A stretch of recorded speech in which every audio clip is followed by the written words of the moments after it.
आज आपको एक और सच्ची घटना सुनाते हैं। ये एक चुड़ैल की कहानी। अक्सर आपने किसी न किसी के मुंह से ज़रूर सुना होगा चुड़ैल के बारे में। कोई कहता है मैंने इसे देखा है, कोई कहता है मैंने इसे महसूस किया है। तो चलिए एक और सच्ची घटना के साथ एक चुड़ैल की सच्ची कहानी आपको बताते हैं। यह बात उस समय की है जब मेरी गर्मियों की छुट्टी चल रही थी। उस समय मैं अपने मामा के गांव छुट्टियां बिताने गई थी। गांव बहुत सुंदर था। वहाँ के खेत खलियान पहाड़ बहुत सुंदर थे। गांव पहाड़ों के बीच बसा हुआ था। वहाँ के लोग भी काफ़ी अच्छे थे और एक दूसरे के साथ मिल के रहते थे।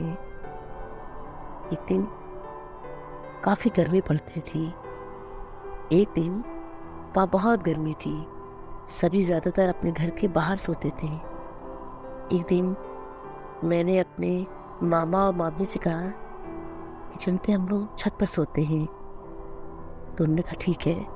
तो उन्होंने बिस्तर लगाया और हम सब छत पे आके सो गए। मैं अपने मामा जी से काफ़ी बातें कर रही थी। तो बातों ही बातों में मैंने उनसे पूछा कि मामा जी, क्या आपने कभी कोई चुड़ैल देखी है? और मुझे चुड़ैल की कहानी सुनना बहुत अच्छा लगता है। मैं उनसे जिद करने लगी। मेरे बाबा जी बोले कि नहीं, रात को बात मत करो, क्या फ़ायदा, फालतू में डर जाओगी और सो भी नहीं पाओगी। पर मैं कहाँ मानने वाली थी, मुझे तो सुनना था कहानी। मैं जिद पकड़ के बैठ गई।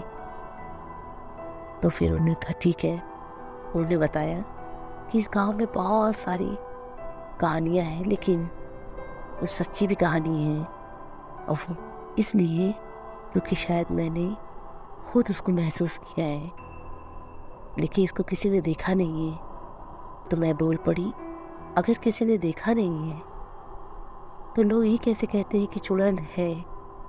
तो मामा जी ने कहा जिसने देखा है वो शायद अब बताने के लिए है नहीं, या फिर यकीन के साथ ही वही बता सकते हैं जिन्होंने उसे महसूस किया है। तो मैंने बोला, क्या आपने कभी उसे महसूस किया है? तो एक थोड़ी देर रुक कर उन्होंने मुझसे कहा, नहीं नहीं, चलो सो जाओ सो जाओ। तो मैं हंसने लगी। तब मैंने कहा, मामा जी आप मुझसे मजाक मत करिए, अगर आपने देखा है तो बताइए। तो उन्होंने कहा नहीं, रात बहुत हो गई है, अब सो जाओ। इस तरह उन्होंने बात को टाल दिया। लेकिन देर तक बिस्तर पर लेटे लेटे मैं सोचती रही। फिर मैं सोने की कोशिश करने लगी और मुझे तो नींद नहीं आ रही थी, मैं सिर्फ उन्हीं के बारे में सोच रही थी। उसके बाद मेरी नींद लग गई।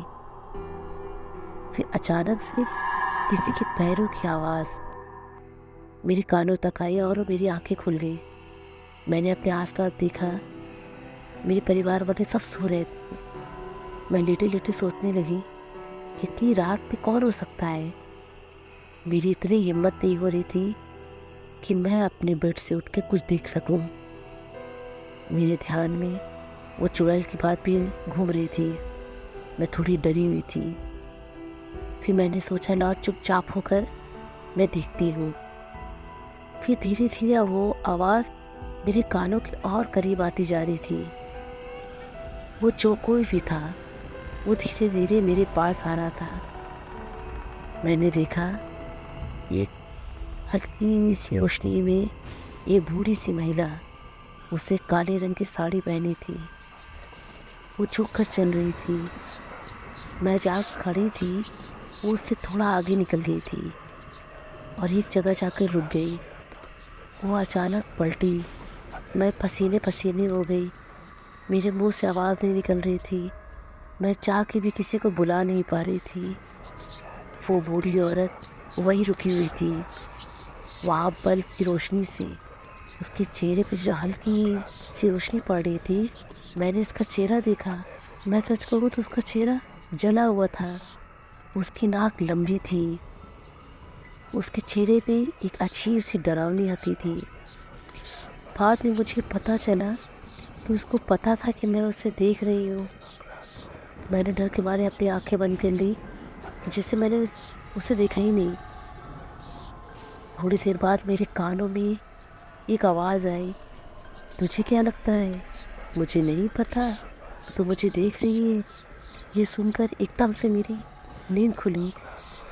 सुबह होने में अभी भी कुछ वक्त बाकी था। मैंने ऊपर वाले का शुक्र मनाया कि मुझे कुछ नहीं हुआ, मैं ज़िंदा हूँ।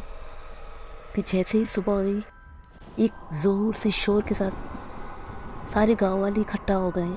सब लोग चिल्ला रहे थे कि इस पर चुड़ैल आई है। मैं भी उनकी भीड़ में खड़ी थी। सामने एक औरत पागलों की तरह हरकतें कर रही थी। सब लोग बोल रहे थे कि इस पर चुड़ैल का साया है।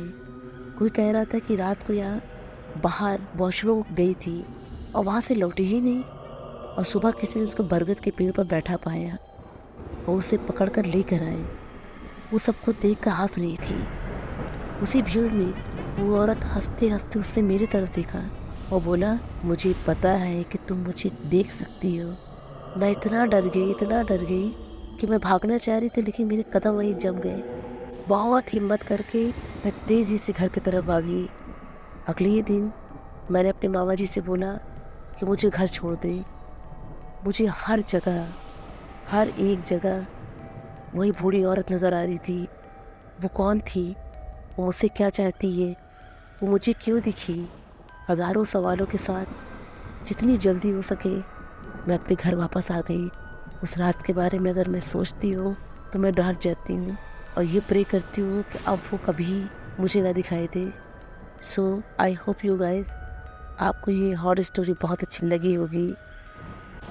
अगर आपको हमारी वीडियो पसंद आई है तो आप हमारी वीडियो को लाइक करें, जिससे हमें मोटिवेशन मिलता है, और चैनल को सब्सक्राइब ज़रूर करें और साथ ही साथ बेल आइकन को भी प्रेस कर दें, जिससे आने वाली हर वीडियो का नोटिफिकेशन आपको मिलता रहे।